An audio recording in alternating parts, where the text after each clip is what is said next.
Okay, I'm going to go ahead and get started. Sound good, everybody? Yep, great. Okay.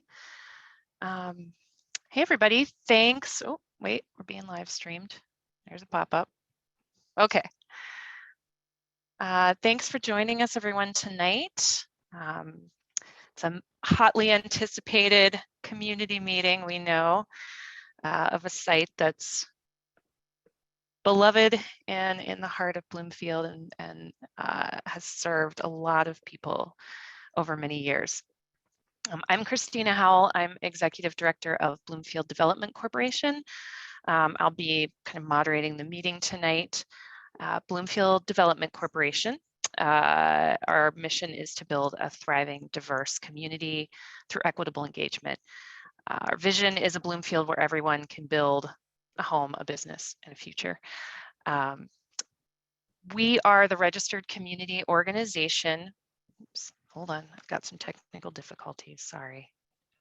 My laptop just tried to fall off my desk. Okay, working from home. We're the registered community organization for Bloomfield.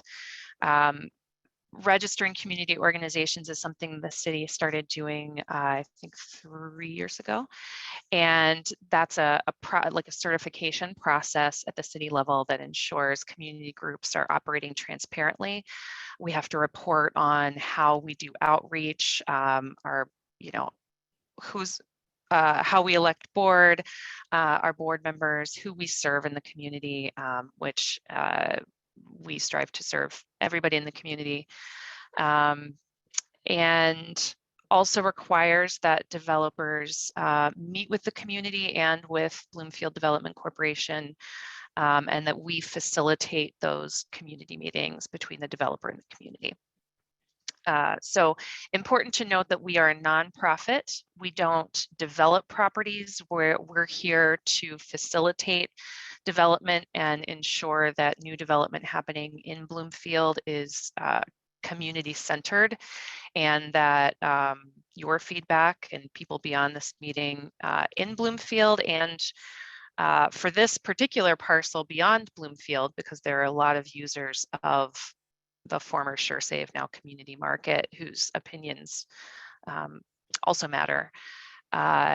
And then take your feedback and work with the developer to hopefully get some of that incorporated into the eventual development, as well as work with the city and elected officials to do the same thing and kind of advocate for Bloomfield community. And also these meetings have the side benefit of kind of keeping the telephone game to a minimum and hopefully making sure that you all have the information, as it's happening, and the correct information.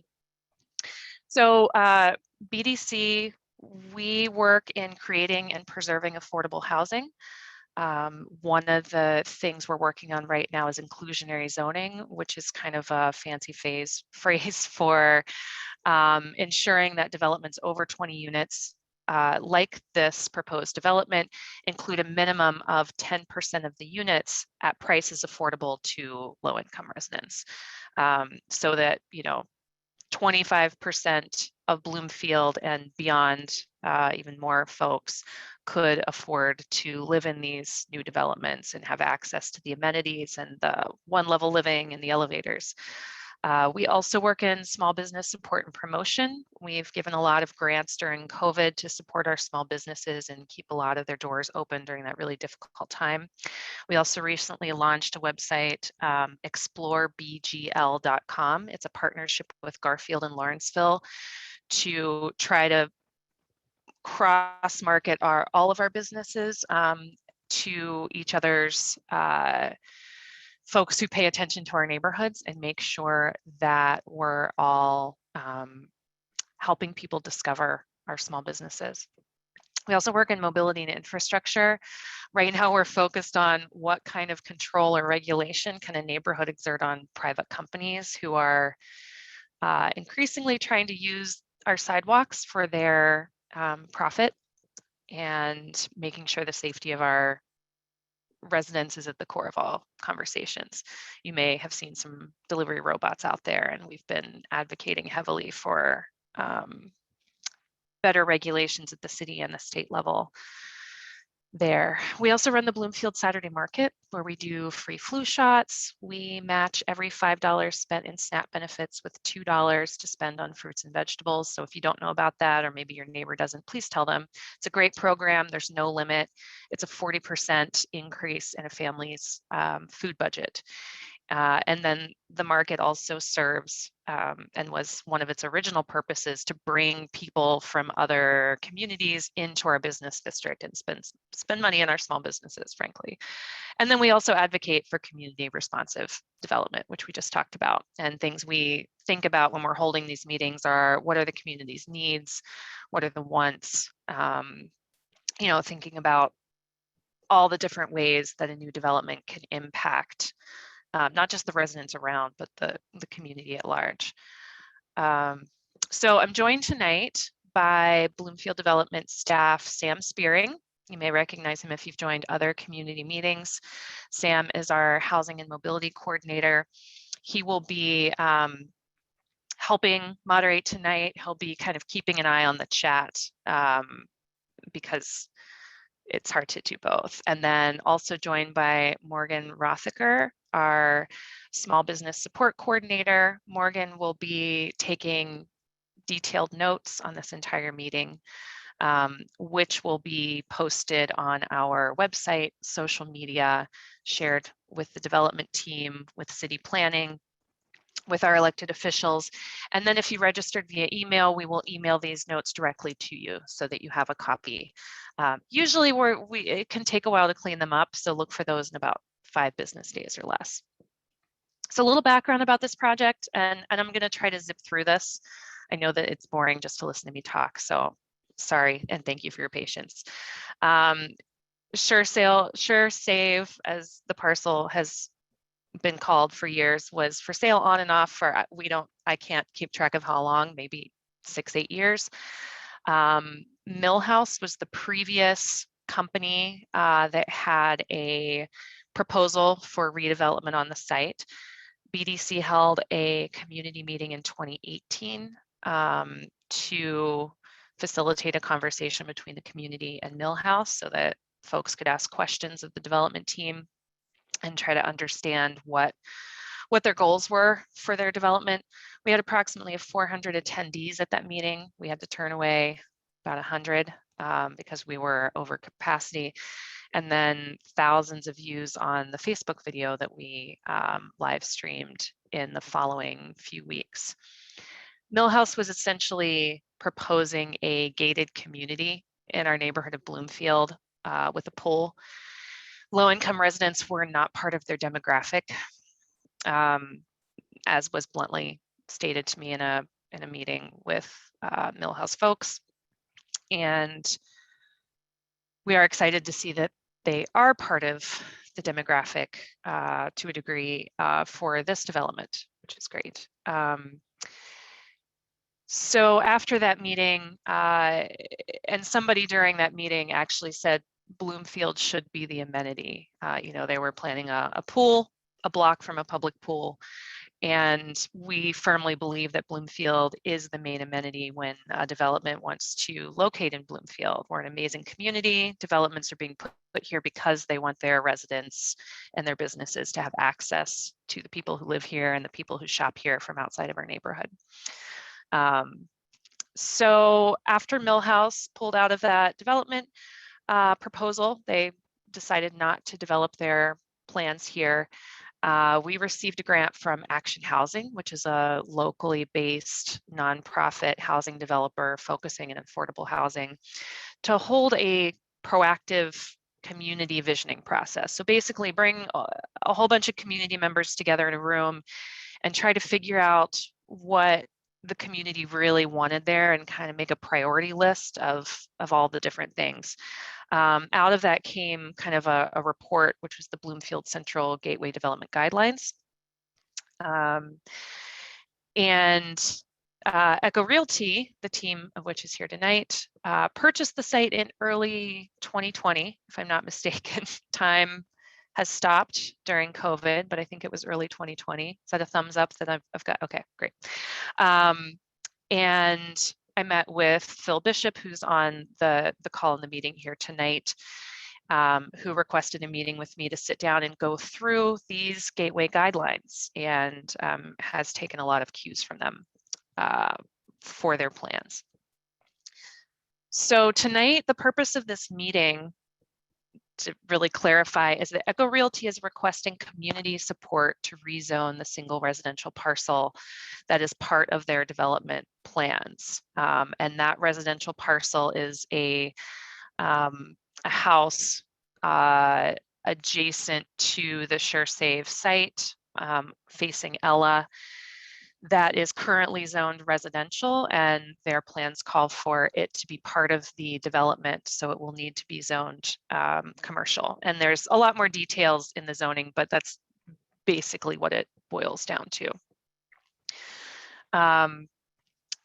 This meeting qualifies as a development activities meeting. I mentioned that earlier. That's a formal process that the developer has to participate in, and that our organization for the community of Bloomfield has to facilitate for the developer and for the community. The timeline for the process to rezone varies, but Sam gratefully outlined kind of the longest legal timeline possible for me, for us, and I will kind of quickly go over it. The next step within 30 days after this meeting is that there will be a planning commission hearing. That planning commission hearing is open to the public. Anyone can go to that, attend that planning commission hearing, and has, I think, 3 minutes to give their opinion, support, not support, on this development. You can also submit written testimony. We'll have more information about both of those in the chat and at the end. After the planning commission hearing, a maximum of 120 days can go by. So it's within 120 days, there will be a city council hearing. That largely our councilwoman, Deb Gross, will be organizing, facilitating. I'm missing a word there, but she will be introducing this to council. That's the word that I'm looking for, on the advice of the Planning Commission. And they will discuss it. Again, that's open to the public. Anyone will have an opportunity to speak during that meeting and submit written testimony. And then within 90 days, so again, a maximum of 90 days after that city council hearing, city council will vote to approve or deny the request to rezone this parcel. And I don't remember if the city council, the hearing or the meeting at which the vote takes place, if there is an opportunity for community engagement or community to speak. Sam is nodding yes. Thank you, Sam. So BDC's role here, to reiterate, we are here to listen.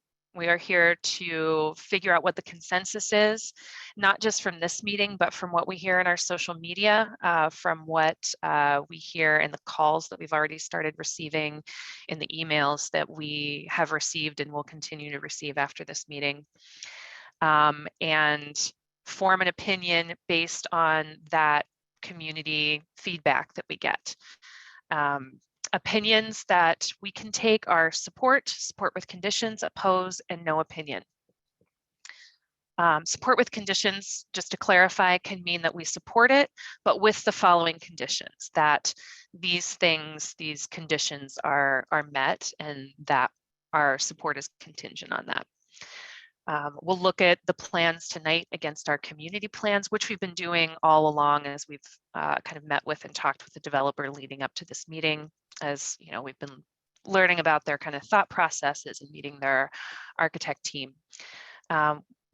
We'll reflect what we hear tonight, and then we'll be testifying at all of these meetings wherever possible about this opinion based on what we've heard here and based on our community plans. Anyone can testify at the Planning Commission or City Council hearings, to reiterate. Those meetings are during the day, which we recognize creates a barrier to a lot of people. You can also write letters and submit them via email. If you don't have email, or say you know a neighbor who wants to, you can call us, Sam or myself, and we will transcribe anything that anyone says. It doesn't matter if you disagree, agree with the consensus. You know, our duty is to community members, no matter what your opinion is, and we're here to make sure that you are heard at the city level. So we will transcribe whatever you want, and we will write it down. We will mail you a copy or deliver it to your house, because most of us live here in Bloomfield or right around Bloomfield. And then we'll also send it to planning and city council for you. Okay, so wrapping up here, almost there, everyone. Thank you to our elected officials who are here and the representatives. James from Councilwoman Deb Gross's office is here tonight listening to you. State Representative Emily Kincaid is here. Sorry, Emily, for butchering your name, and her staff. Senator Costa's staff is registered, and State Representative Innamorato staff is here. Everyone is here to listen to you, understand what the community needs and wants, and we really appreciate you being here. Deb said hello. Councilwoman Gross, excuse me, said hello in the chat. So quick housekeeping. We have basic ground rules, and it's please be respectful. We know that this grocery store, this site is in the heart of Bloomfield, and it has served more than just Bloomfield for many years. Folks beyond Bloomfield, you're welcome here. You're welcome to speak. We understand that this grocery store serves you as well. And so we just ask that everyone be respectful. That's pretty much it. That's I think what our guidelines boil down to. You're all entering muted, and we ask that you remain muted when you're not speaking, because that keeps feedback noise to a minimum. After I'm done speaking, finally, Echo Realty's team will introduce themselves and will present their plans. During that time, we ask that everyone hold questions. If you don't think you'll remember them and you don't have something to write them down on, if you can type them in the chat, please do that. And then after the development team is finished, we'll have a Q&A period. You can raise your hand, you can drop questions in the chat, and periodically we will stop and ask for folks who are dialing in or on the phone if they have questions, because they can't view what's happening in the chat or on the screen. And we'll also periodically address some of the questions in the chat. Sam will be doing that. It's very likely we might not get to all the questions, but we will address them. And if there are some we can't answer after the development team isn't with us, we will make sure to follow up with answers to those questions on all the social media websites and in the notes. After the Q&A period, or around 8 p.m., whichever comes first, we'll excuse the development team, and then the community that is here tonight will have a conversation about what we've heard. I and Sam will repeat back what we've heard in terms of consensus, and we'll, ask for folks to, what questions didn't you think of during the meeting that we need to have answered? What things weren't you clear on that we can help clarify? And just what are folks' opinions? What are you happy about? What are you scared about? What do you think isn't going to work or is going to work? Yeah, and then our goal is to end the meeting around 8:30. The meeting is being broadcast on Facebook Live, and we're recording. But during the community conversation part, we stop the broadcast and the recording, and we will summarize kind of what happens and any questions, follow-up questions that we have, and include those in the public notes in the development team. But please note that we don't name anybody during that point, so you should feel free to speak freely. And again, we might not get to all of the questions, but we'll make sure to follow up with the development team and get those answered and get those questions or answers out publicly. If you're on the phone, raising your hand is *6, and muting, unmuting is *9. So I'll repeat that again. If you're on the phone, raising your hand is *6. Muting and unmuting is *9. The best way for us to know if you want to speak is raising the hand. Again, that's *6. And we will stop periodically and ask for questions from people phoning in because we understand it can be hard to navigate that system. I'm excited to stop talking. I'm going to turn the meeting over to the Echo Realty team, including their architects. Gentlemen, if you could just introduce yourselves, please, as you get started, and you can take it away. Thank you for being here.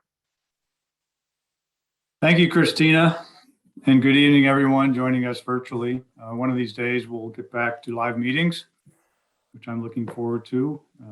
But for the time being, we'll proceed accordingly with this format. My name is Phil Bishop. I'm with Echo Realty, Vice President. With me tonight is Philip Wilkinson from AE7, local architectural firm, Jonathan Gawley with AE7, Joe Tassone, our head of engineering, and Kevin McKeegan, our land use attorney. Myself, Philip, and Kevin will be presenting, and then Jonathan and Joe are along for the presentation, and any one of us will be able to hopefully answer any questions at the end. Christina laid out very well where we've been. Hopefully tonight you'll get an idea where we're trying to go with the redevelopment of this property. I actually have two presentations. The first presentation, and hopefully, Sam, I'll be able to share my screen here in a minute, is the presentation that we shared with Bloomfield Development Corp back in May for their property and planning committee. The same presentation was also shared with the city planning staff in July. We had Philip Wu, I think, in attendance tonight, who saw this presentation and really started the process for us down the entitlement path to get the approvals that we would hopefully get in order to redevelop this site in the future. So let me jump into the presentation and hopefully start sharing my screen.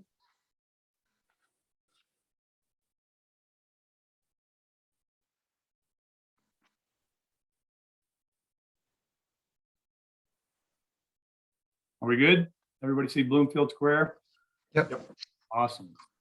So that is the name we've come up for for the project, Bloomfield Square, appropriately named.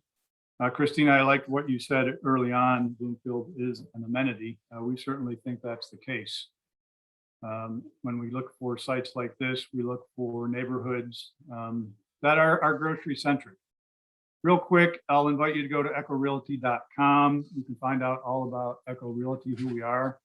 We're a Pittsburgh-based company located here in Pittsburgh. We are grocery anchored centric in that the majority of our holdings in the real estate world is grocery anchored centers. We own most of the Giant Eagle product in Western Pennsylvania and Ohio. Other comparable developments up and down the East Coast, we own Publix, Harris Teeters, Safeways.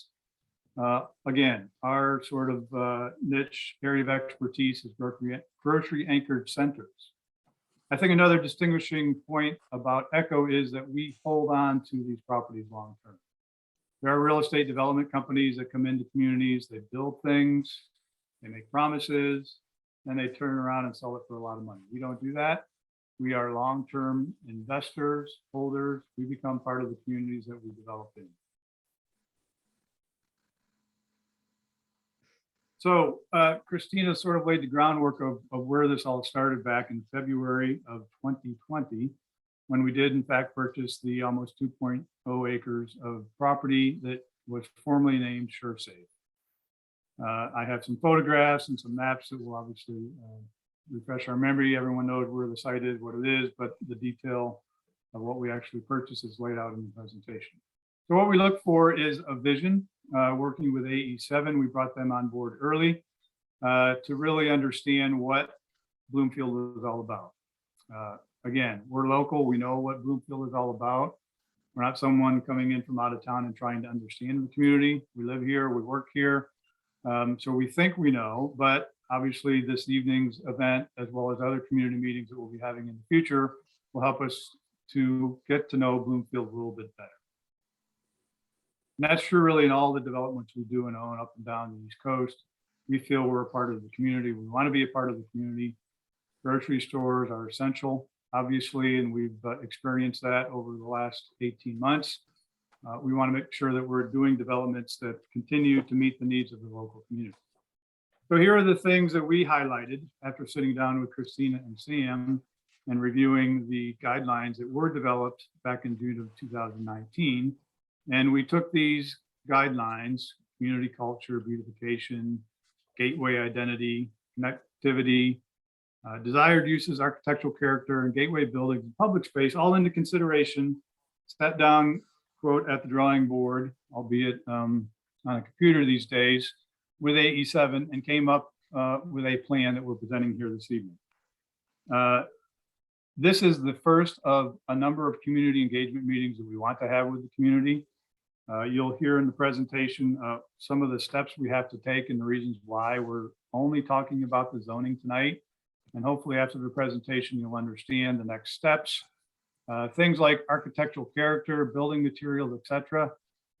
A lot of more details we'll be getting into with the community, Bloomfield Development Corporation, city staff as we progress the design through the entitlement process, which will take upwards of 12 to 15 months, as Christina outlined earlier in the ground rules that she presented. We obviously come up with community goals. We do want to create welcoming and safe neighborhoods that do celebrate the local culture and history. We don't want to just be that other development that plops a building down in a location and it's out of place. It was refreshing to see the development guidelines because a lot of jurisdictions and neighborhoods we go into don't have those guidelines for us. So it's really easy for us to sort of get an idea of what the community is all about, what they want to see. It takes away a lot of questions that we may have going into it, and then we can put those ideas to paper, as you'll see tonight throughout the presentation. Again, I won't bore everyone with the history. For those obviously who live here, you know how Bloomfield, like other local neighborhoods, have grown over the years. SureSave has been there, it's my understanding, for over 40 years. It's been a staple in the neighborhood. We bought obviously in 2020 of February, and then all of a sudden COVID hit. We worked with Bloomfield Development Corporation closely to get community market operators in there shortly after. The agreement with the SureSave former operator was they were only going to operate the store until July of 2020 after we purchased it in February. So we were scratching our heads, and lo and behold, we were able to bring on community market. We have a lease to operate a grocery store up until the time that we ask them to close and we start redeveloping the site a year or two from now. Again, rich in heritage, everything that's gone on and will continue to go on, we embrace in Bloomfield. It is a local neighborhood. We hope with our redevelopment, we continue to become a part of that neighborhood and the offerings that were provided and the development that we're proposing.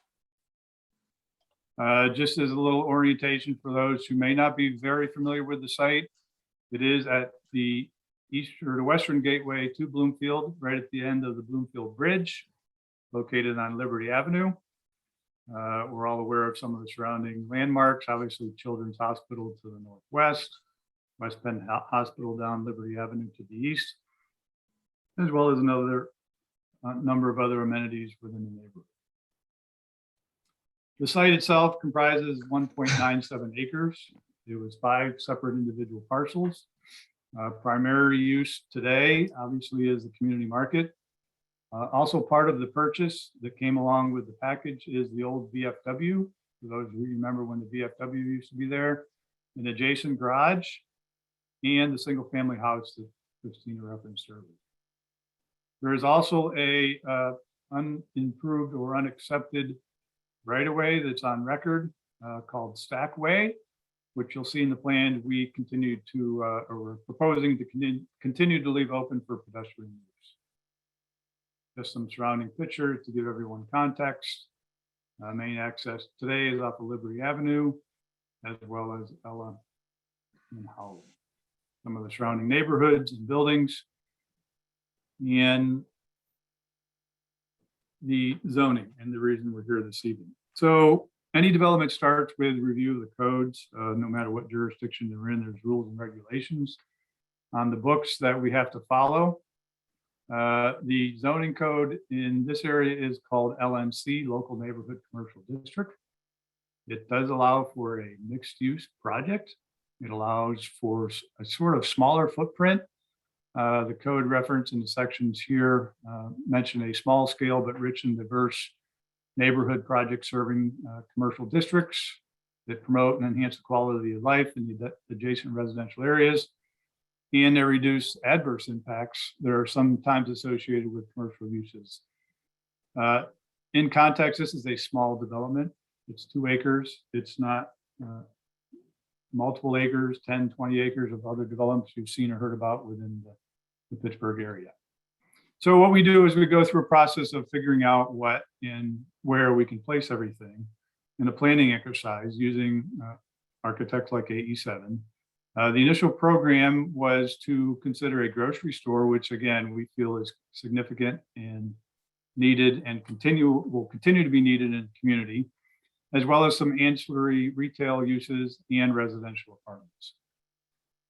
We came into the process based upon experience elsewhere in the city, requesting that our future to be named residential partner bring along with their proposal to us an affordable component for the housing. It just so happens that Christine mentioned throughout the process here recently, there's been pending legislation for overlay district for affordable housing, which we support at that level, 10% affordability. We wholeheartedly accept and would expect our residential partner to come in and comply with that zoning ordinance. This is the zoning map as laid out currently. Again, most of the property is zoned LNC, local neighborhood. There's a small piece of property which contains the current single family house, which is zoned R1A. And the reason we're here tonight, we are seeking to rezone that small sliver of property from R1A to UNC. This again is an overview, basically outlining the gateway. Our property sits at the western gateway. The other side of Bloomfield, down near Shady Side Avenue, is the opposite side. So we want to make sure that it's a welcoming feature into Bloomfield for anyone coming across the bridge or up Liberty Ave or up Main Street. We want to make sure it's prominent, but also fits. So we took the guidelines, and AE7 sort of came up with a plan that takes into consideration all of those things that are outlined in the BDC guidelines. We want to make sure there's a gathering place. We want to make sure there's adequate pedestrian accessibility. We want to make sure there's a connection with the neighborhood. We just don't want a big building that's plopped down on a corner and doesn't really fit. In future meetings, as I mentioned, we want to make sure we have the right architectural context and that the design materials are fitting with the surrounding buildings that we're building next to. We want the vehicular access to be safe and accessible.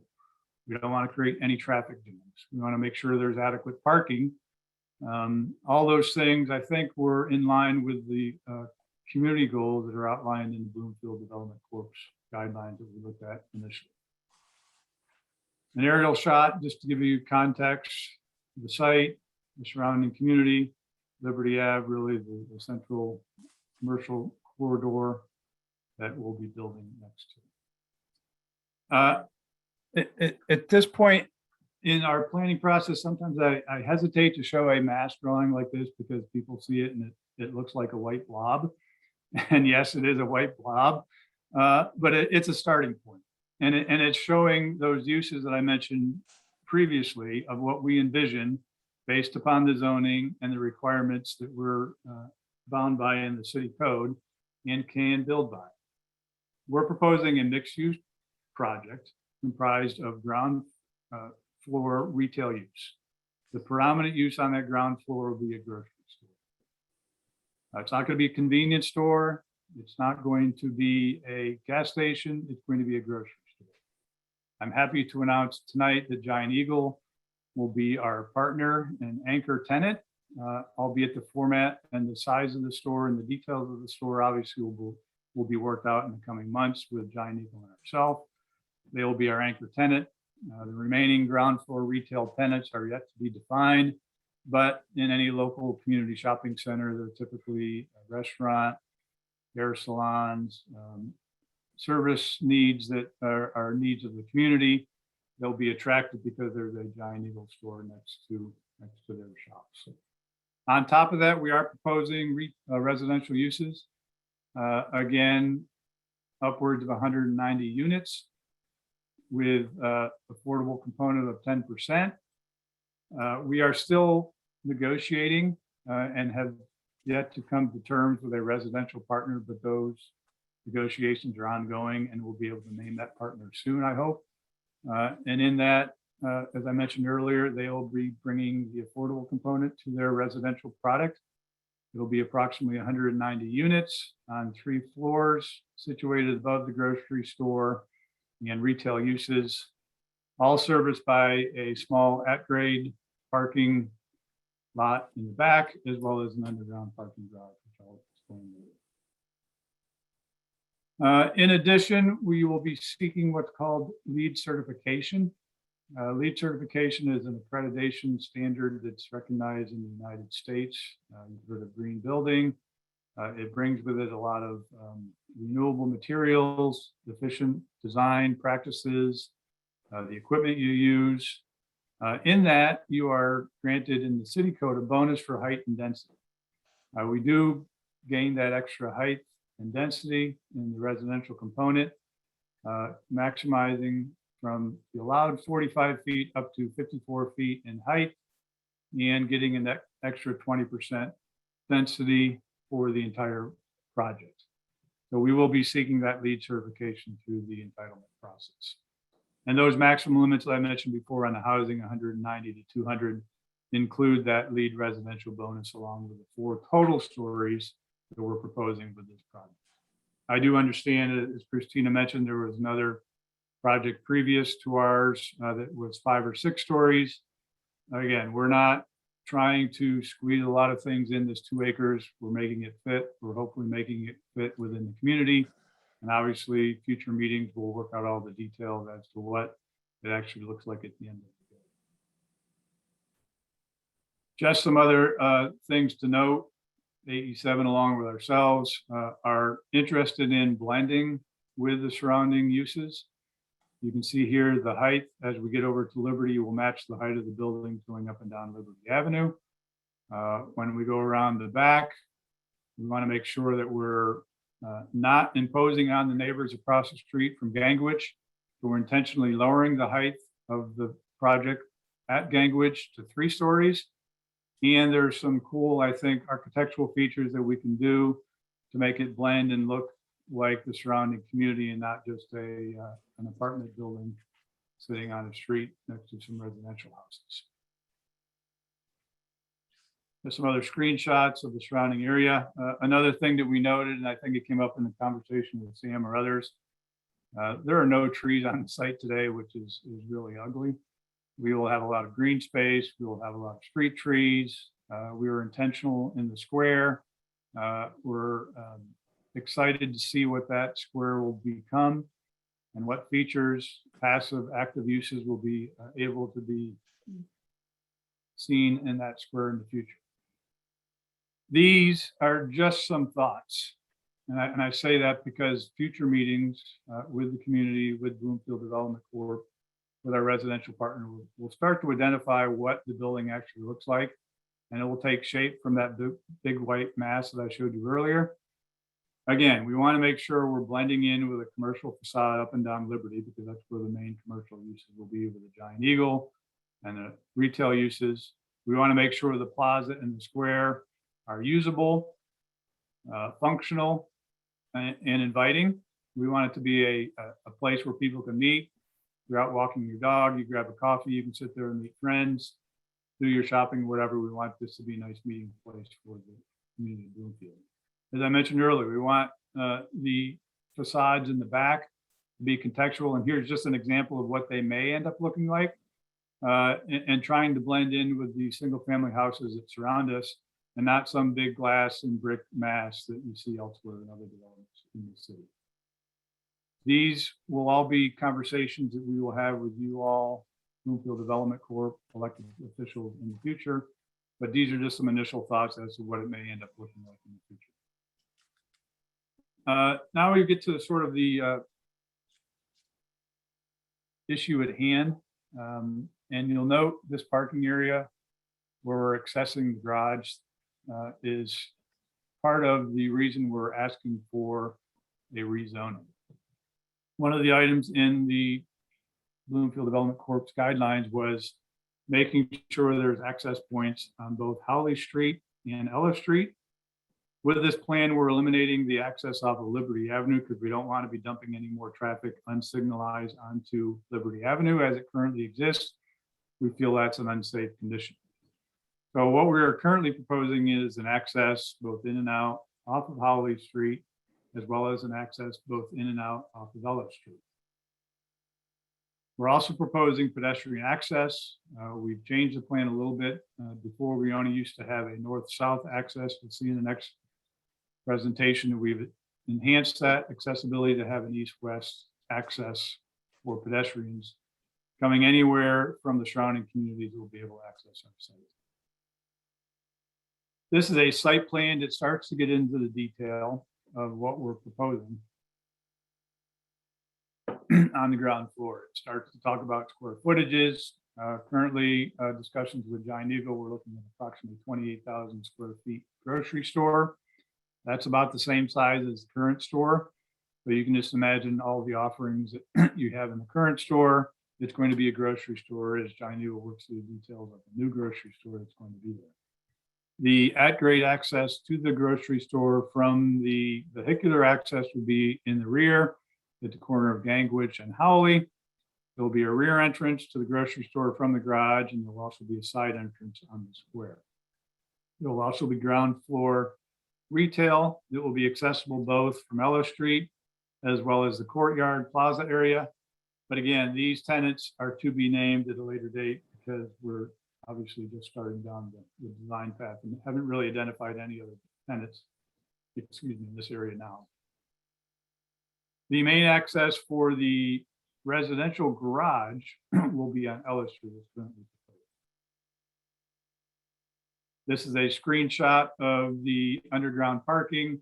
Once you come in off of Howley Street, you can come down and access parking here at the underground level, as well as the access off of Ellis Street. You will go down a ramp and come into the residential parking, which would have access via elevators up into the development. The next few slides are just a placeholder. They by no means represent the final layout of the residential units. Again, to start the discussion, to start the meetings, we, based upon our experience, know what the site capacity is as far as number of units, but it just represents what we think a typical residential layout will be once our residential partner is named on board. This plan may change a little bit, but for the most part, we're looking at market rate apartments as well as affordable and workforce development apartments, singles, studios, 1 bedrooms, 2 bedrooms. And again, it's various floors of the residential, which will sit on top of the grocery store and the retail space. This last is just a cross section showing you the challenges we have for the site.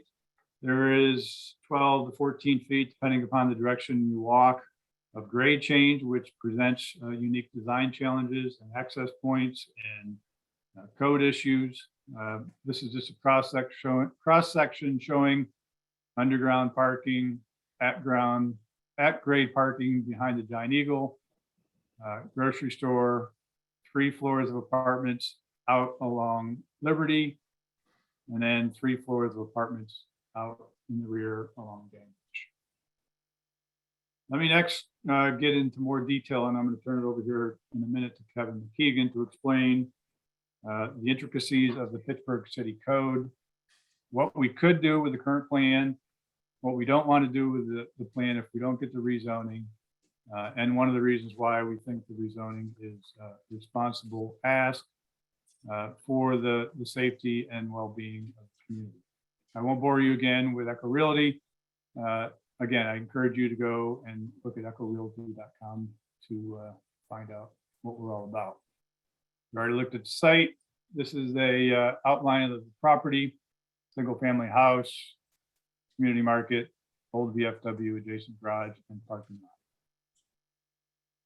So as I mentioned, two zoning classifications, LNC R1A. This is where the line falls, so to speak, on our plan. We own the red line, outlining the existing boundary of our property.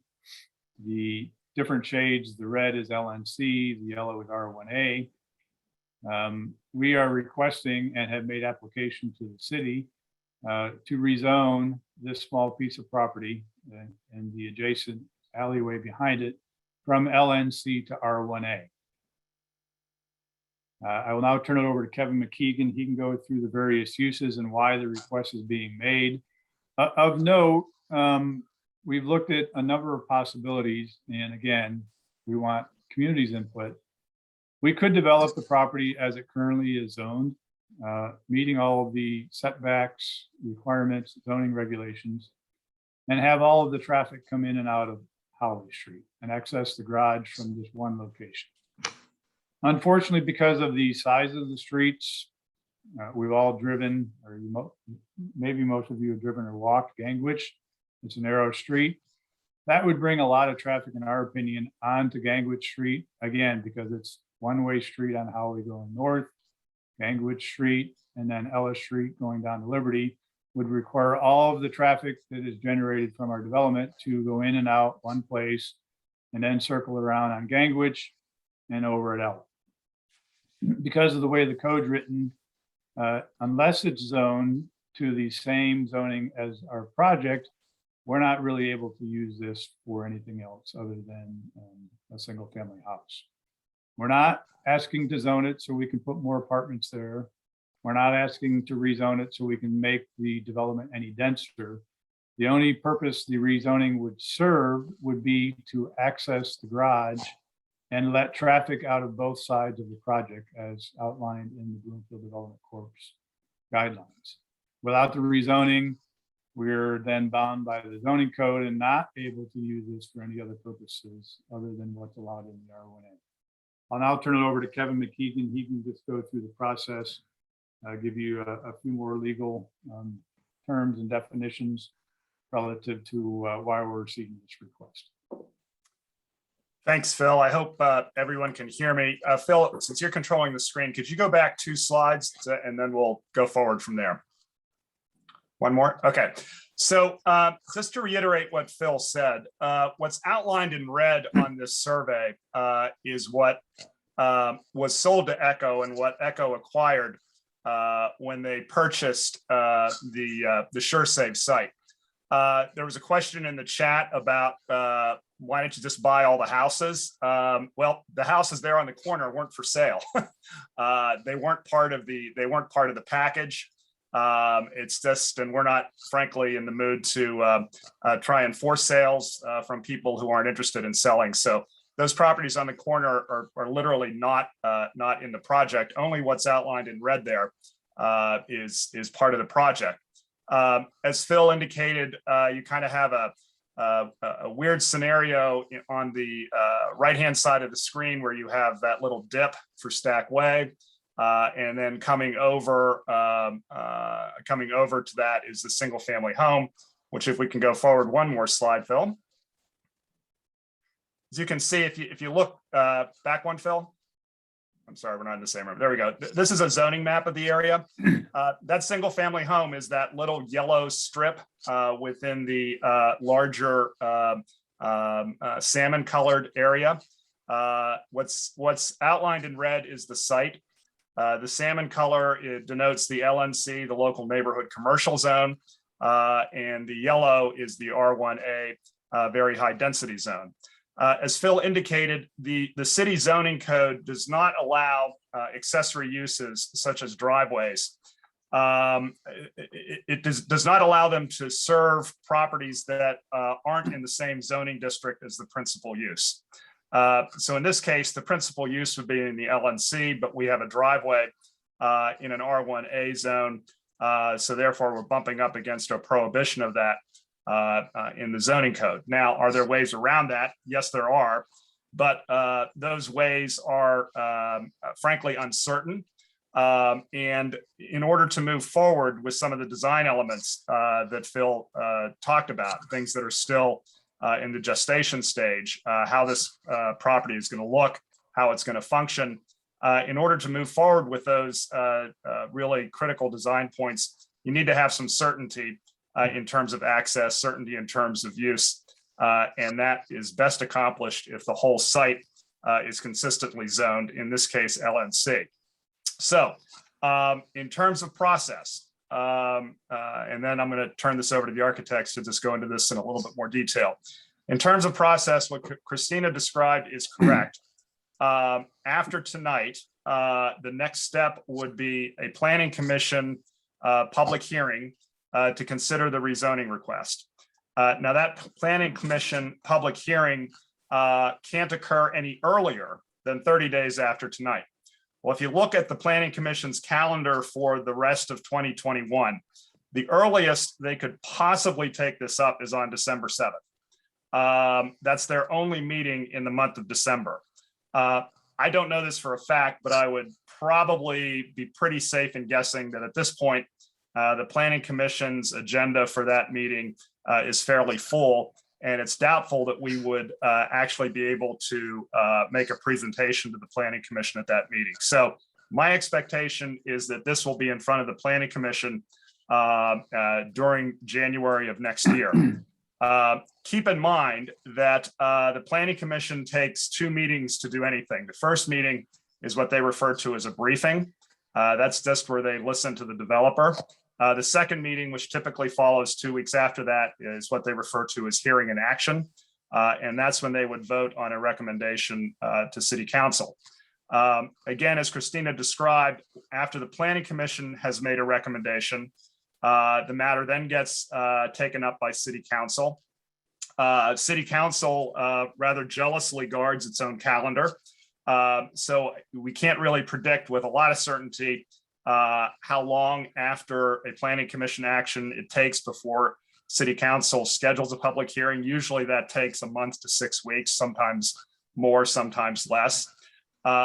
City Council also does sort of a two-step dance here. They'll have a public hearing and then they will vote on it at a subsequent meeting. So all this is to say that my expectation is that this rezoning request will be in front of the Planning Commission in January and likely in front of City Council late February, March time period.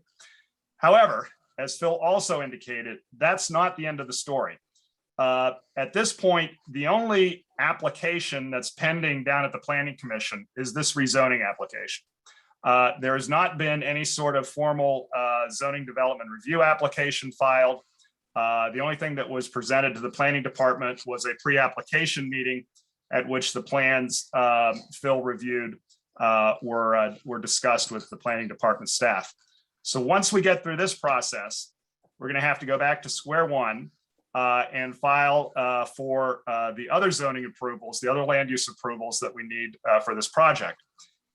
Frankly, it's pretty much of an arm load of things, but it will require not only staff review by the Contextual Design Advisory Panel and other internal Planning Department reviews, but it's going to require a Planning and Development Review approval from the Planning Commission. Again, that will take 2 meetings.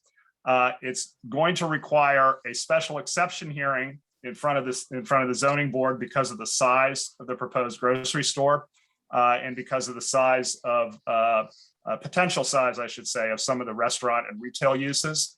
That special exception hearing is not a variance request. Those uses are allowed in the LNC zone. It's really a sort of a checkpoint to be sure that you're meeting the criteria in the code for those uses, and the zoning board is is the point at which those are checked.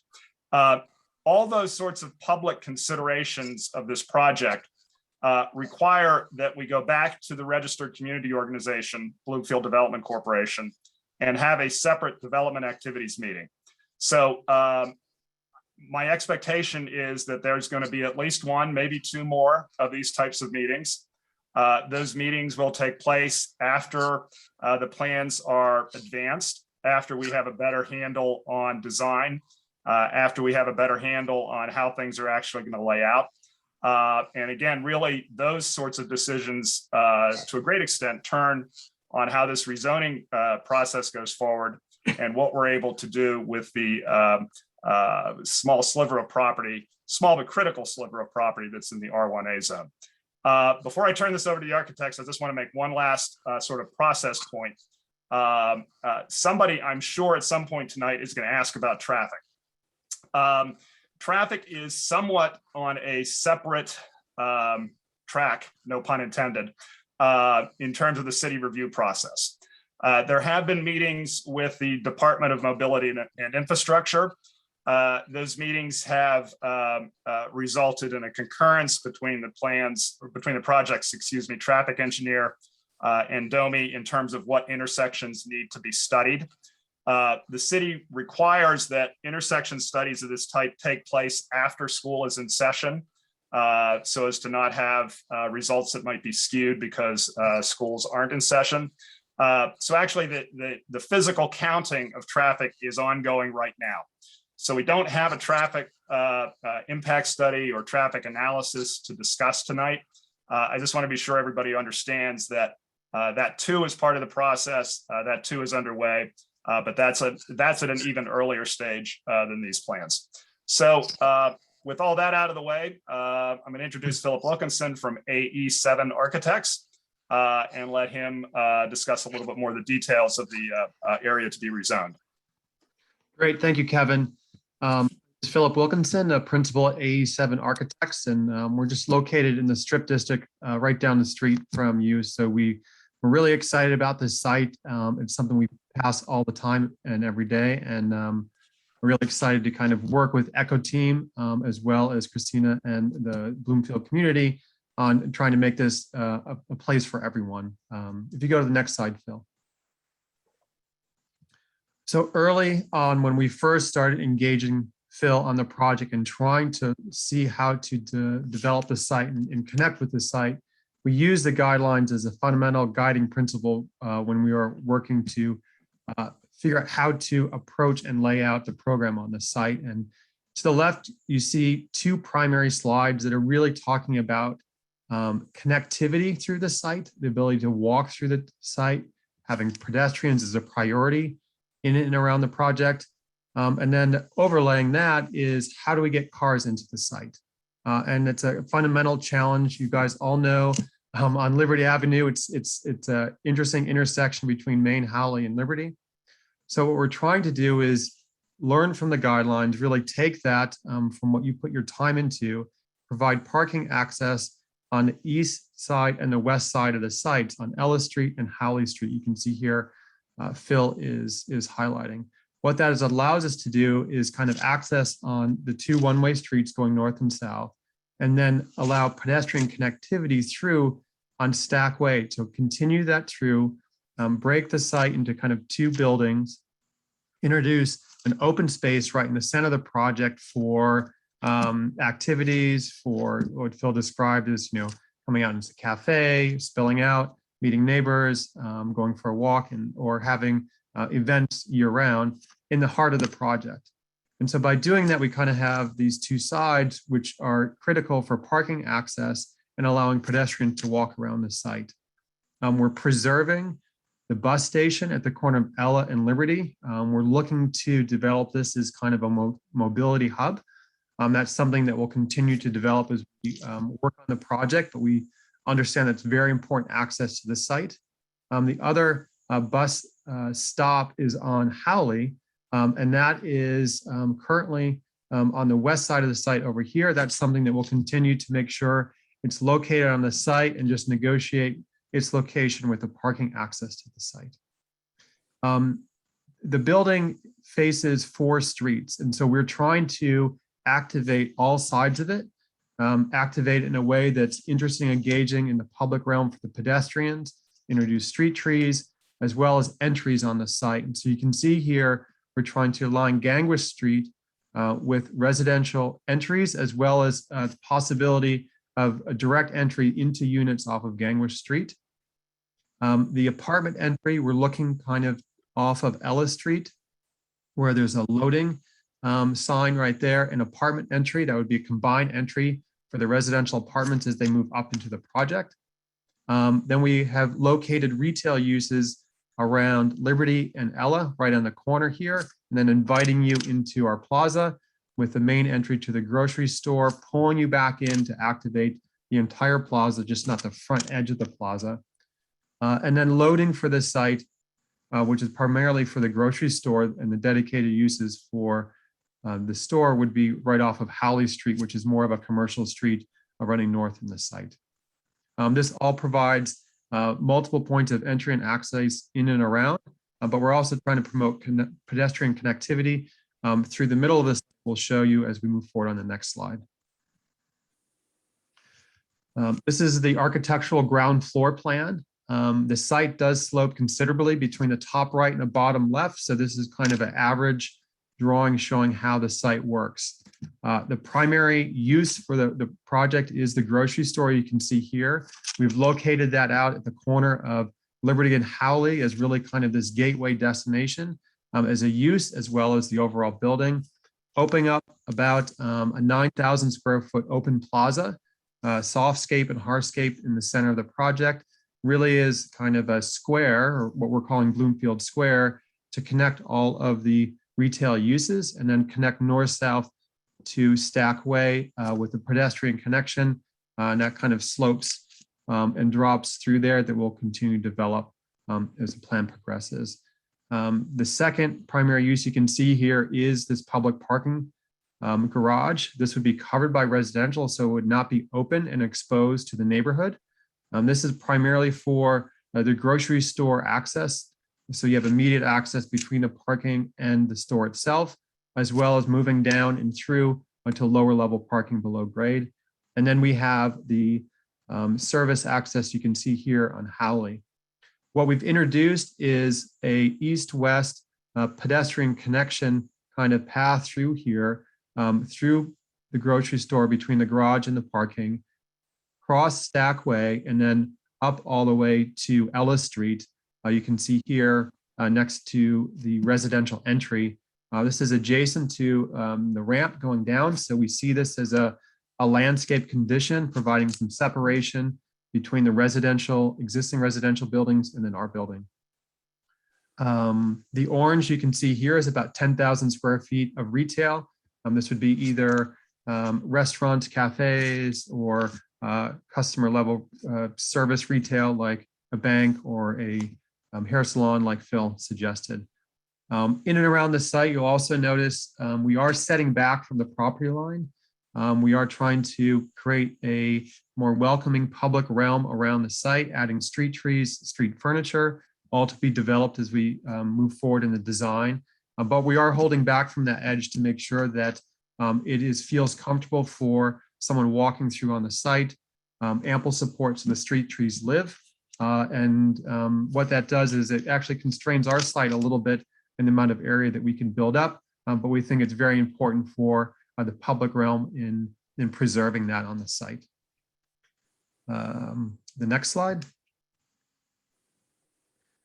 This is showing the lower level basement, and we have one level below grade for parking, both for the grocery store as well as the residents of the project. That's serviced by 2 ramps. You can see here one continuing up to Howley Street for the grocery or to the retail uses, and then one for the residential uses connecting up with Ellis Street. So there's around 61 spaces for the grocery store or retail uses and about 139 for the residential uses. And we are proposing places in the project for bike storage and like the mobility center. Those are continued to be discussed and find places as we develop the project that are most accessible and most useful. Phil showed this before. What's important to notice here is that we have no exposed parking in plan, looking down on it. We are trying to screen the parking around the project. So we are activating all sides. We're putting apartments up on top in a very traditional, live over work kind of scenario. We are providing a terrace level for the apartments on top of the grocery store and parking. So those apartments that look into the center of the project have a landscape terrace for them to look at, and then looking out around the site. The site is sloping a fair amount, and as we move forward in the project, that's one of our challenges and something that we'll really focus on, making sure there's pedestrian connectivity throughout the project, whether it's through ramps, and hopefully minimize any stairs in the site, so it's accessible as possible. I think there's the next slide, or Phil, I think that's the last slide we have in our presentation. Yeah, that's it. And I noticed it's already 7:40 and I see a bunch of questions coming in the chat. So that sort of outlines our presentation for this evening, both the original presentation that we shared back in May with the Development Corp, as well as the presentation for tonight to focus on the zoning request. Sam and Christina, I don't know how you want to handle the questions. You want to throw them out and we'll collectively answer them. I may have the opportunity to slide back and forth to one of the slides. We'll follow your lead. Yes, so we will, I think that Sam and I were planning to turn the screen share off for a bit, but I feel like the questions, the visuals are so helpful in answering questions. We'll leave those on. Yeah. I will call on folks, please raise your hand if you have questions, and or drop in the chat and I will start. There's a whole lot of questions in the chat, which I will start shortly. First, I just wanted to give an opportunity to folks who are on the phone. If you would like to unmute yourself and ask a question, you can press *9 now. And we'll wait just a few seconds. And then otherwise, you can raise your hand using *6 and we can call on you just like we call on anyone else during the meeting. Okay.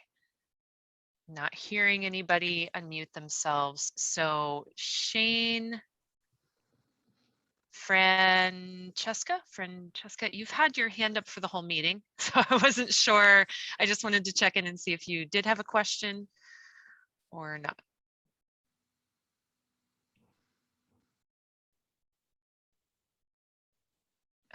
Okay, I'm not hearing anything from Shane. I asked a question. Oh, go ahead. Go ahead. Sorry, we couldn't hear you. I wanted to know, will this be a senior citizen apartments, or will it be like high rental or condos? Currently, I don't mean to dodge the question. We don't know. There's going to be some market rate component to it, obviously, which will be market rate apartments, but there will also be that 10% affordability.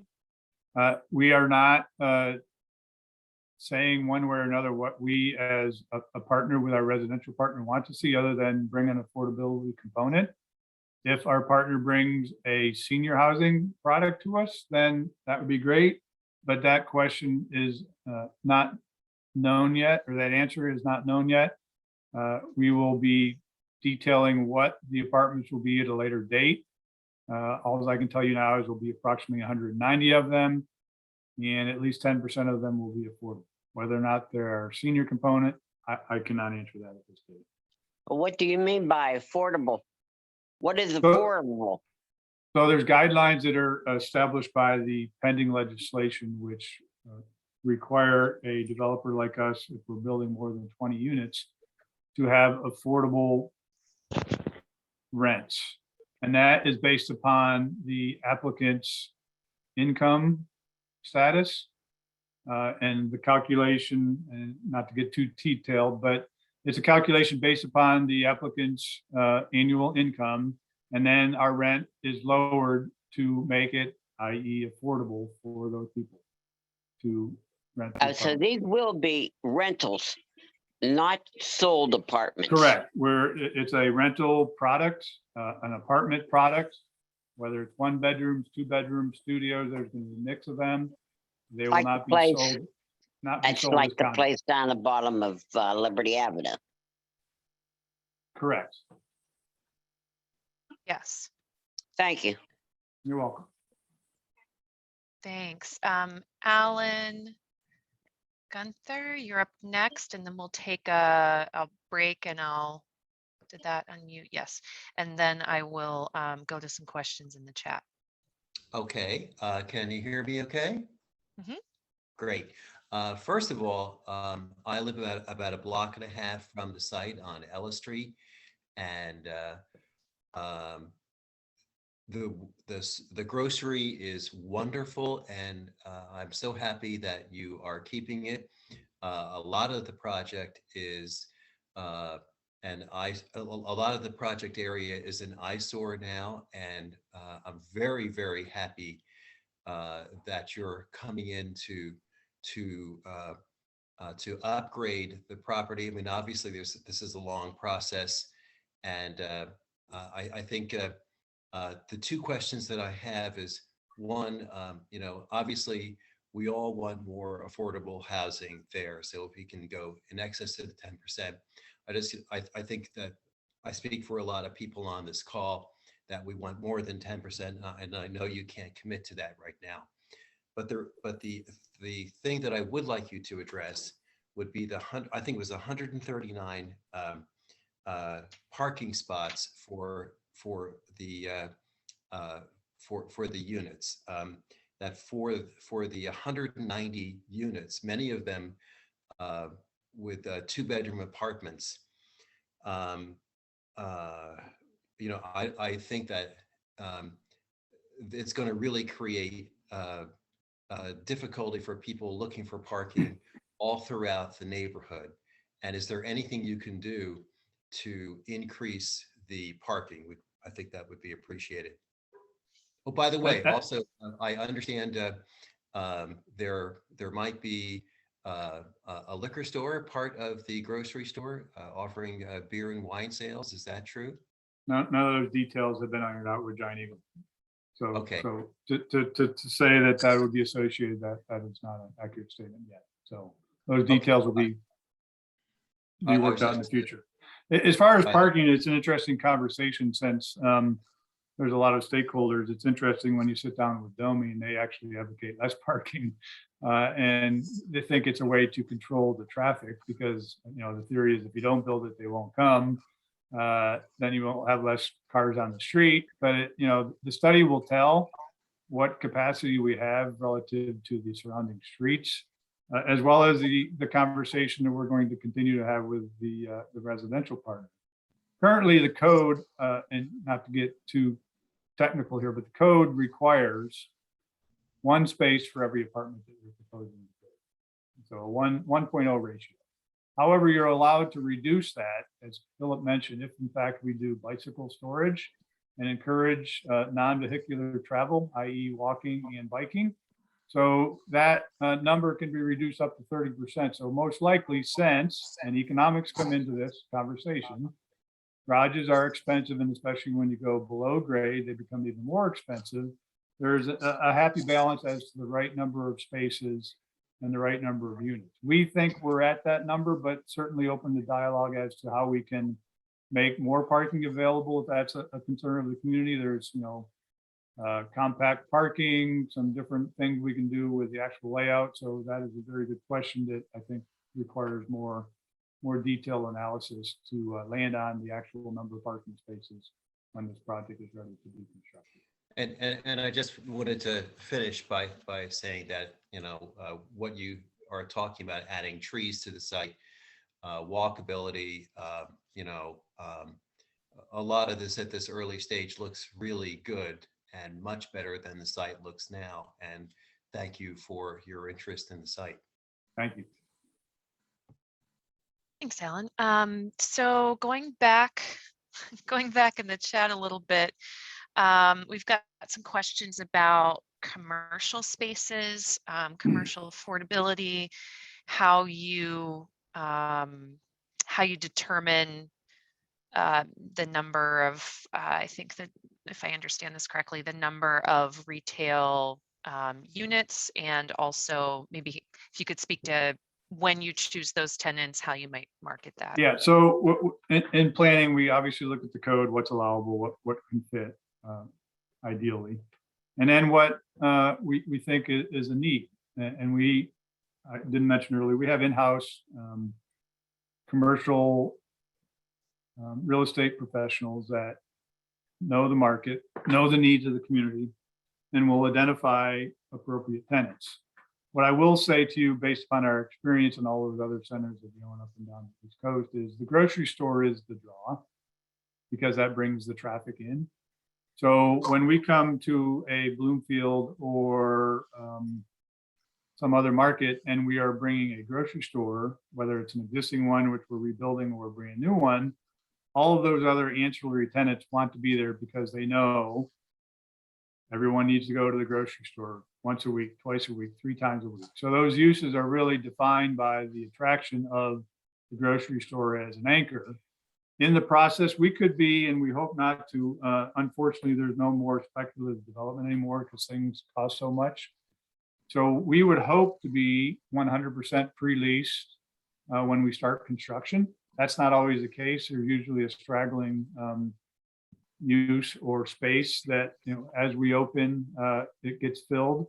So to sit here today and try to figure out who that might be, yes, it most likely will be a restaurant, and it could be any a type of other retail shop that wants to be there because the Giant Eagle grocery store is there. Not seeing any other hands raised right now. Question about the traffic study. Can that not happen during the winter, spring, and they say summer, but I'm thinking fall too, when students are in and traffic seems to pick up. Yeah, schools are in. Kevin mentioned briefly, and I was going to jump in Okay. there, but I wanted for time. You'll see the little black strips going across Howley and Ella and Liberty actually later this week. So we're out there doing the traffic study this week, taking the counts at the intersections that the city Department of Mobility told us to. So yes, school's in place. It's not winter. It's not affected by snow. It's the ideal time since it's sort of a typical, week that we're going to go out and study to see what and where all the cars go up and down all the streets surrounding us. Great question. Great. And then I'm going to go to Emily George, who put up her hand, and then I'm going to keep reading the chat to get more questions. Hi, I wanted to ask this question because we were just talking about the retail space. I know that people have questioned the possibility of maybe making some of the retail space affordable. And I know that small businesses, when they're just starting, they don't need as much space and they can't afford as much space. So is there any possibility of taking the 7,700 square foot space and breaking that up into smaller storefronts, especially because that would give us more variety in one area?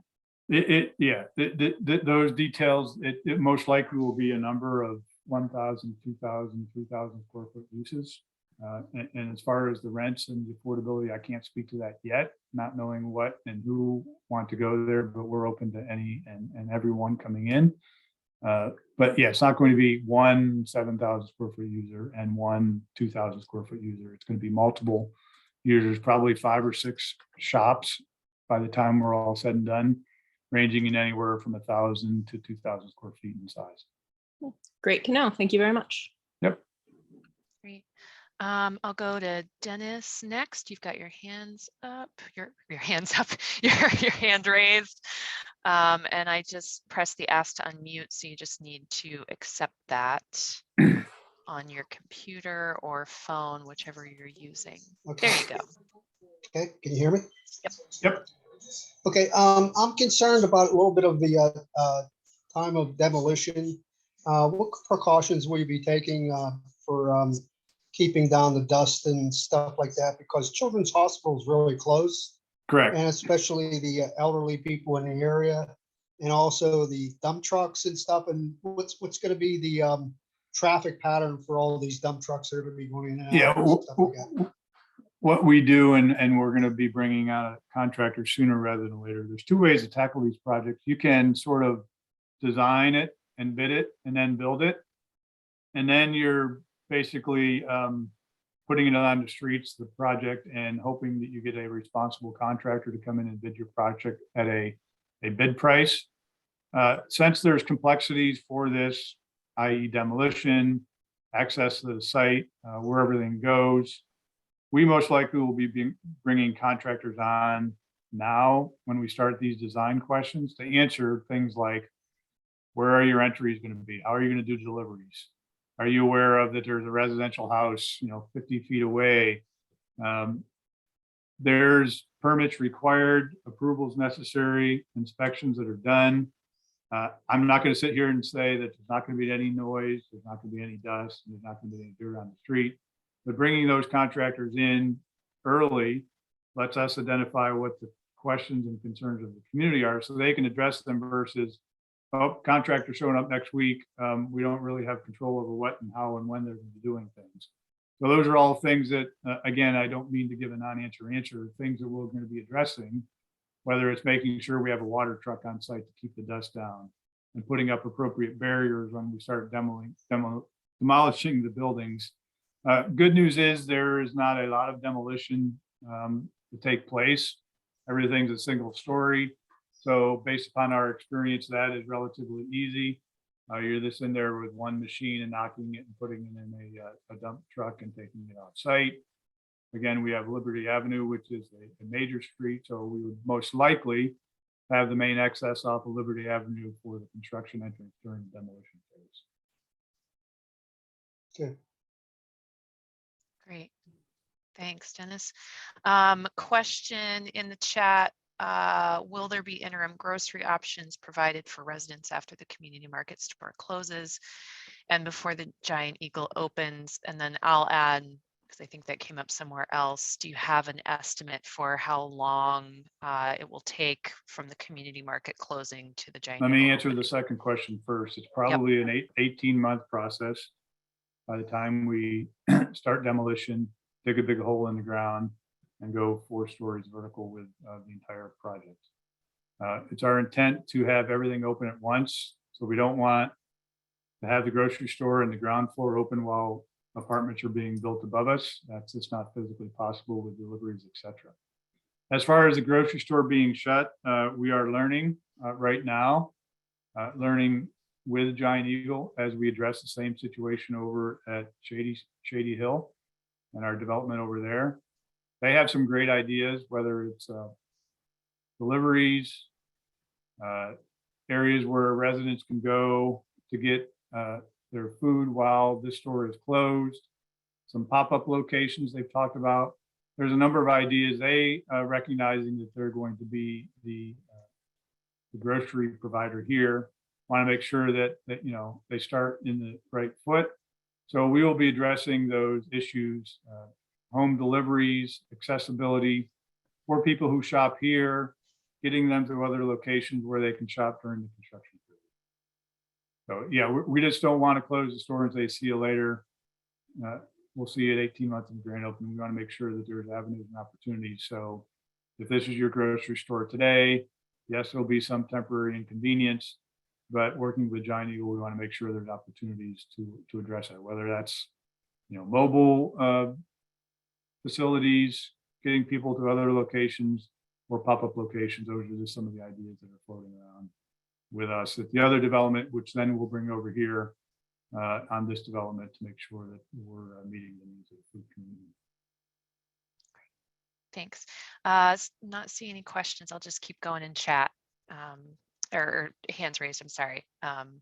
So safety at the intersection is a repeating theme in the chat. The Bloomfield, ShareSave, Howley, Main Street, Behemoth, figure 8 intersection, I guess. And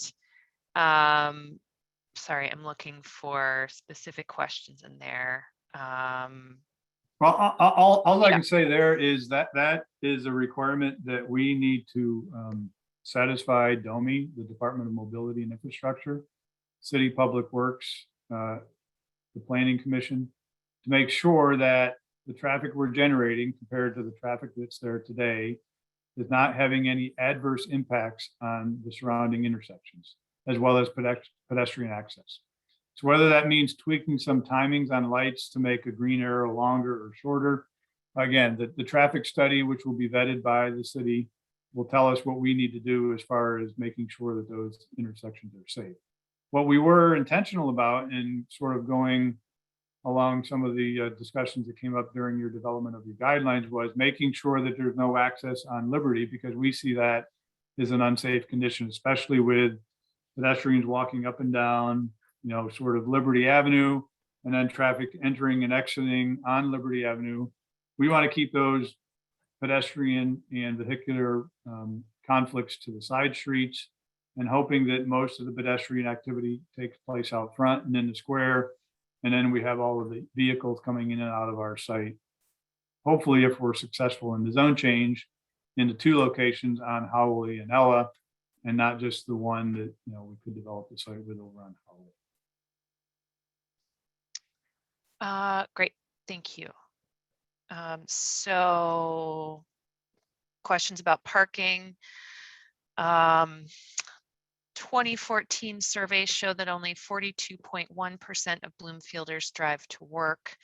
So the majority do not, and questioning whether Echo Realty might consider less parking in order to gain more affordable units overall, understanding that parking, sorry, Well, trying to read yeah, all these at once. and Parking it is goes expensive.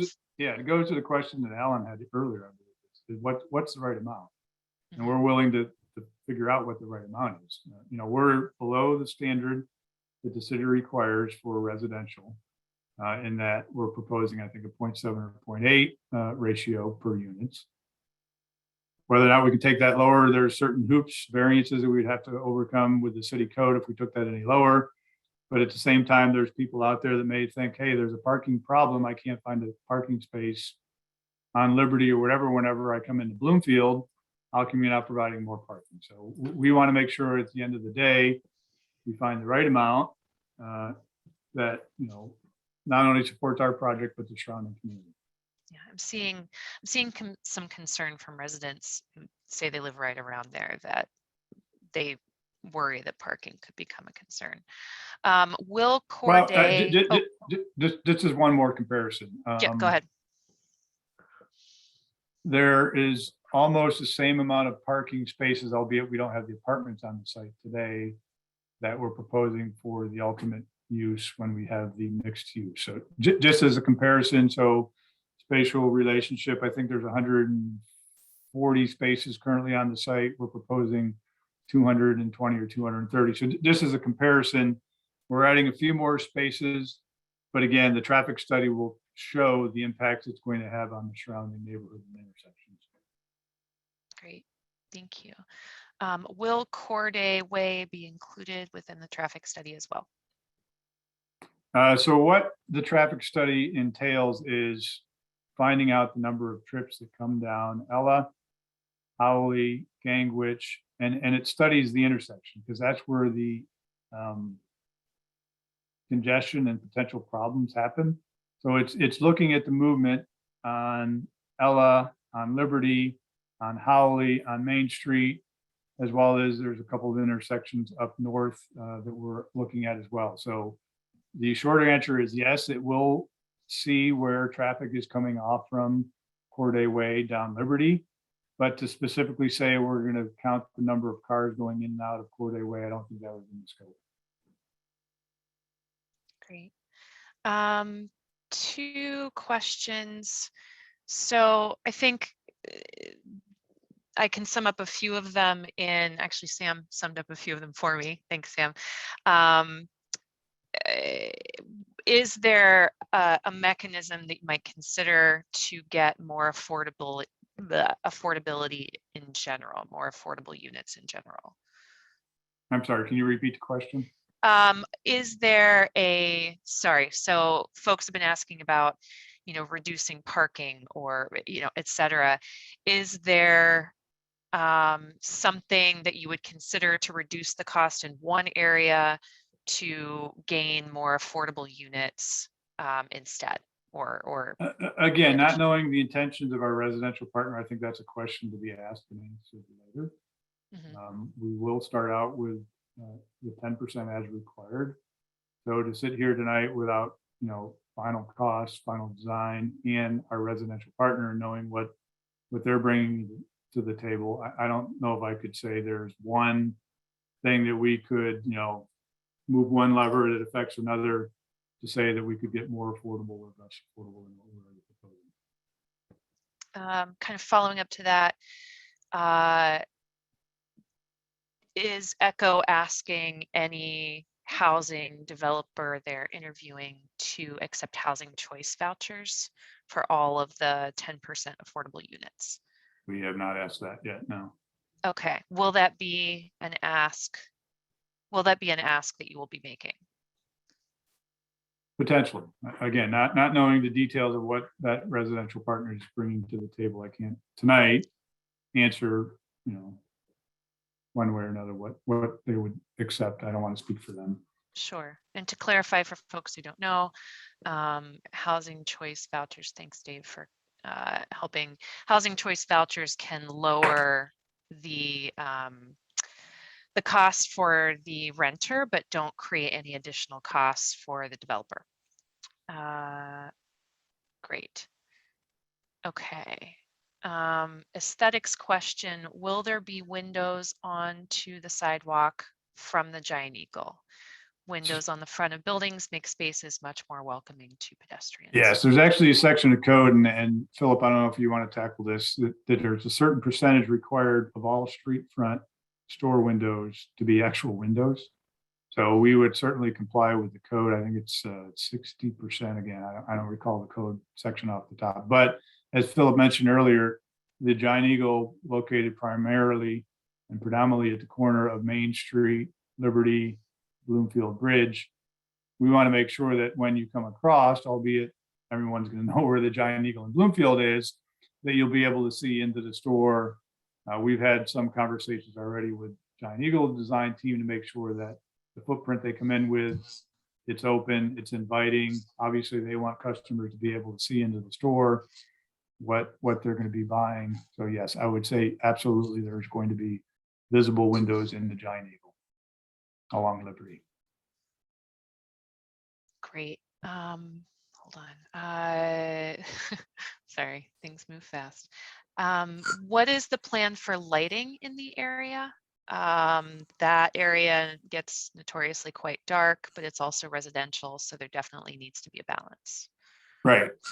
Good question. Again, unfortunately, a good or not a very good answer because we don't know yet. Obviously, we can control lighting. There's also the concern of safety. Not knowing whether or not there will be a 24/7 Giant Eagle will determine some of the lighting requirements.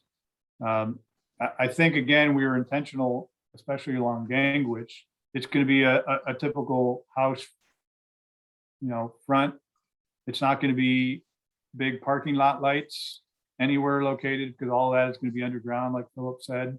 So the lighting required for the parking is going to be underground and hidden. Any light that you will see around the building in the courtyard will be more of an accent light and not a big, tall traffic light that you see elsewhere in the city neighborhood. So it'll be a balance of safety, but understanding that, especially on Gangwich and over on Ella, we want to make sure that there's no lights flashing from the top of our roof onto the residential properties adjacent to us. But again, since it's sort of where people are going to be living as well, I don't anticipate any big spotlights coming off of the site and onto the surrounding area. Great. Feel free to keep raising your hands. I hope I'm not missing them. We have 2 phone users. If you would like to unmute yourself at any point from now until the end, please hit *9. I'll see you unmute yourself and you can proceed with your question.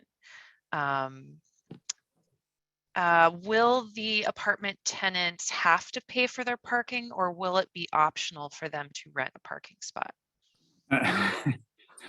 Another question that will be answered. Yeah. It depends on the provider and the operator of the apartment facility. I know some of the places around town put that into the rent number, in that if you pay a certain rent, you get a parking spot. Others tack that cost on to the rent, so you have to pay additional for that parking spot. We don't know. What we are intentional about is keeping them separate, so there's not a mishmash of uses. We are keeping, and you can see the gates here, the residential parking separate from the retail parking. The last thing we want to do is, the day before Thanksgiving and that week leading up to, major holidays, someone coming to the grocery store who's not walking, can't find a parking spot. And then again, to the concern of taxing the surrounding community, where are those people going to park? So we're dedicating specific uses and spaces for the residential, but we're also keeping open, obviously for the customer's benefit, available parking for their use as well. Great. I actually have a question. Your traffic study, when will that be complete, and when will the community receive that, so that we can kind of, with Echoes help translate that for the community so they understand, we can all So understand what's going to back happen to there. some of the timing that Kevin McKeegan was talking about. So we're out now just taking the raw data counts. In that, those counts are good for a year or two later, and you put escalators on them if in fact our project doesn't go forward. But the data that's going to be collected this week then needs to wait for the final determination of the number of units, the type of units on the residential side, as well as the uses that we're already presenting here.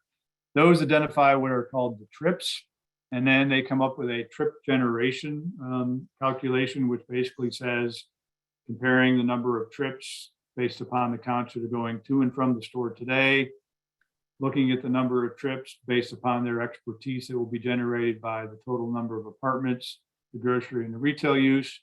You take the difference between those trips and you see the impact that it may have in the surrounding intersections. That report, I wouldn't imagine, and is not required to be submitted until we go to the next step after the zone change request, probably sometime next spring, when we're putting our plans together to go in front of the Planning Commission. Obviously, one of the criteria to get final Planning Commission approval is an approved traffic study. So the traffic study would be made public. We would bring it to a community event like this, share it with the BDC, allow for their input relative to some of the assumptions that are made.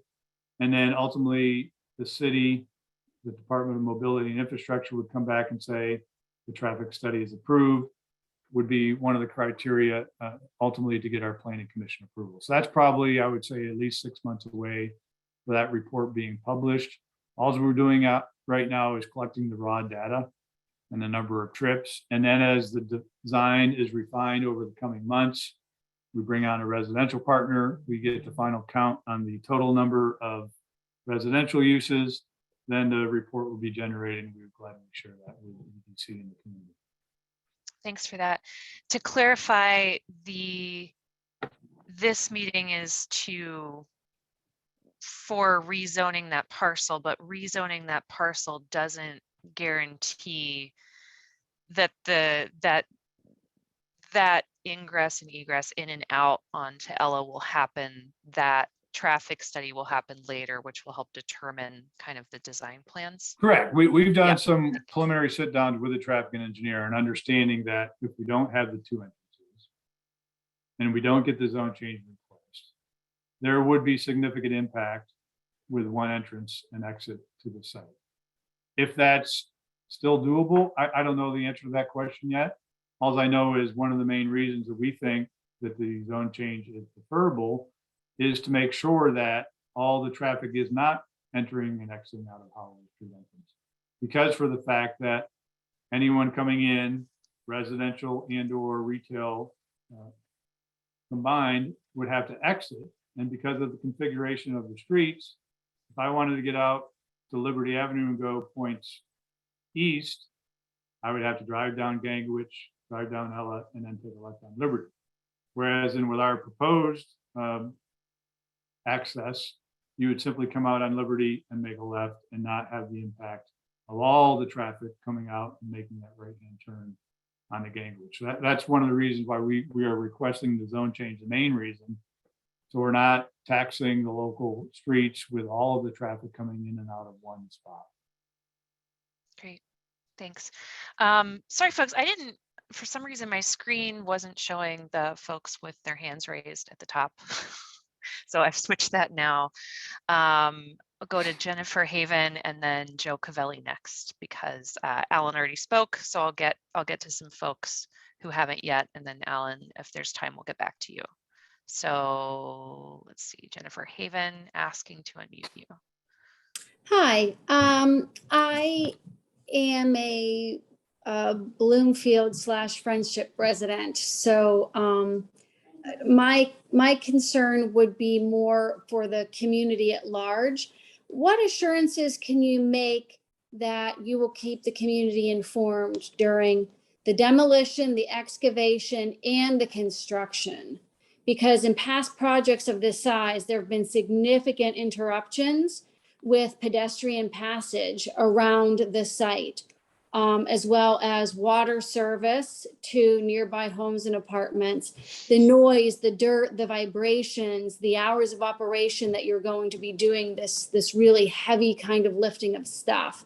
Right. And an option that I would urge you to consider would be like a live public website or a Facebook page that you would list updates. And at a minimum, if you would be willing to post publicly and even at the site, a telephone number and email address for somebody that would be able to be contacted 24/7, and someone that would be on the site physically during the operating hours, like if they were 7 to 7 or Yep. whatever that they would be. No, Is that absolutely. And whether that's through Bloomfield Development Corp. and Sam and Christina or whatever contact we want to set up. Before that, however, and I didn't mention earlier, there's what's called a construction management plan that the contractor is required to submit before any construction or building permit is issued by the city. In that construction management plan, they look at, that being the city, where are your deliveries coming? What impacts to local streets when you're delivering? Where are the dump trucks going to? What are your hour operations? There's guidelines, so they're not 24/7 and beeping and noise and dust. But as I mentioned at the start of the presentation, we're local. We have not only in-house development that I'm responsible for, we also have in-house construction management. So we will identify a construction manager whom Christina and Sam will get to know very well, and the community hopefully know very well. They will be the prime point of contact, along with the contractor and the contractor superintendent, of which contact information will be made available if and when. And I'm not naive to say that issues may not arise during construction. When issues arise, you will have, through probably Bloomfield Development Corp., the ability to contact those folks to address it, sooner rather than later. And I'll clarify, BDC will not necessarily be the construction liaison. We do not have the capacity for that. Perfect. Okay. I just wanted to make sure we had lines of Yeah. communication open with everyone. We will And help if there's a publicize, yes. correct, if there's a neighborhood like, hey, we got to shut down Howley Street from Tuesday between the hours of 4 and 7, we want to make sure we get the word out as quick as possible. So, Cool, thank you. great question. Thank you. Yeah, I'm gonna go, Sam. Thank you, Sam, again, just alerted me to the time. I appreciate that. It's not like it's not just right in front of me, but somehow I missed it. Joe Cavelli will be our last question. Keep dropping them in the chat. Feel free. Sam's going to drop our emails into, but we will excuse the development team and we'll have a fairly quick community conversation. I think we've got a lot of understanding here for the main concerns, but feel free to stay on and actually talk with BDC, please. Joe, I'm going to ask to unmute you right now. Please go ahead when you get that. Oh, sorry, Joe. Sorry. I double pressed the button. I'm sorry. You just have to press the unmute again. Okay, thank you. Sorry Okay. about that. All right. With this parking, it seems like it's going to be built just like the Giant Eagle and Shady Side, which is a nightmare to get in and out. There's not enough parking spaces. This is going to cause more traffic problems off of Alice Street, down Liberty Avenue, and off the bridge. And why aren't there parking spaces for everyone?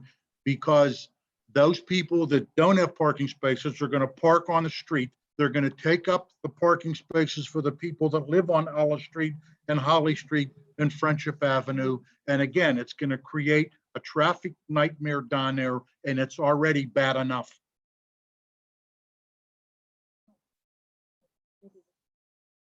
Yeah, I don't know if that was in the form of a question, but I think we've addressed to find the right number of parking spaces, because there are various opinions as to whether there's too little or too much. The traffic study will be a lot of the details to tell us if we have enough and what the impacts of this development compared to the current uses will have on the surrounding streets. So I'd really defer any answer to that question until we have the details of the traffic study. Then we can get into the details and show you via the data that this is the impact, this is the timing of the intersections, this is the wait times at the intersections, this is the parking availability, which all will be a part of the traffic study in the coming months.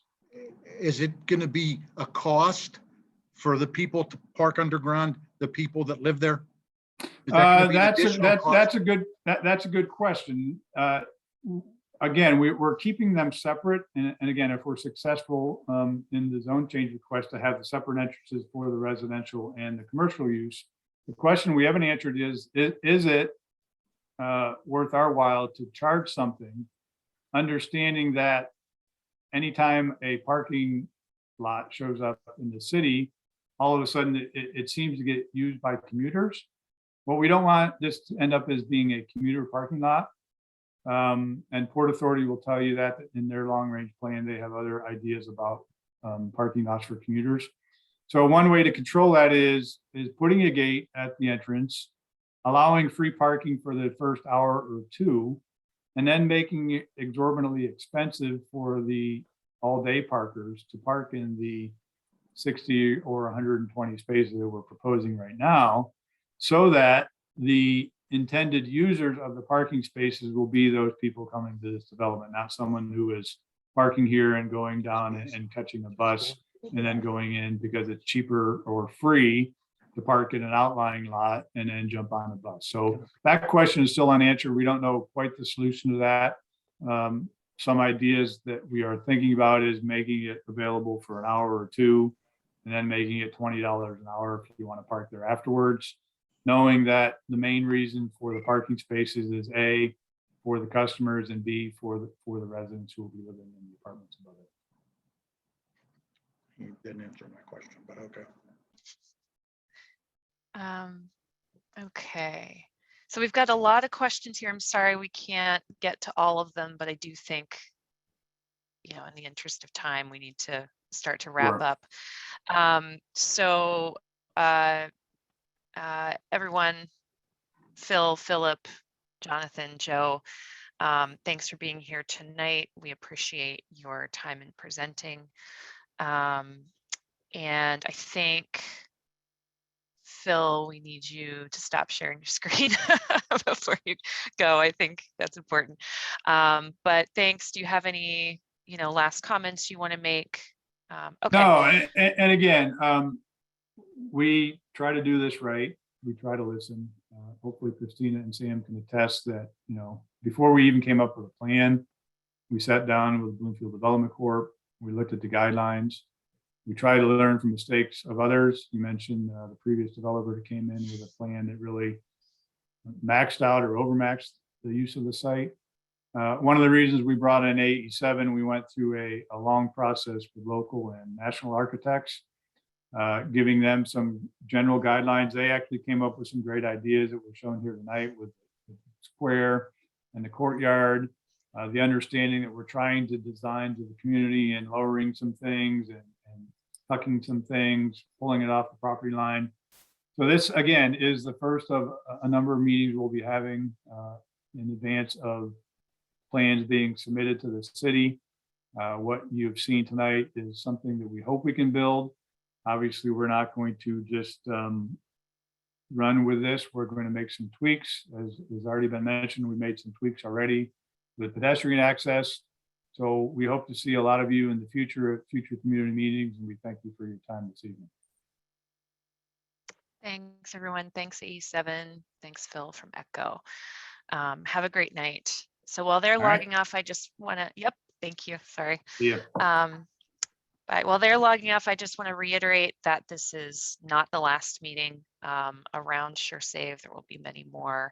And yes, we can attest to the fact that that Echo Realty to date has been a responsible developer in coming to us and asking questions prior to putting together development plans, prior to even finalizing who their architect team will be.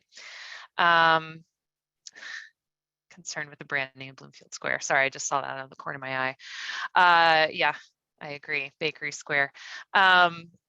So Sam, you can turn off the recording and the live Facebook feed. Thank you. And we'll just have maybe 10 or 15 minutes here. I think we're interested in hearing from people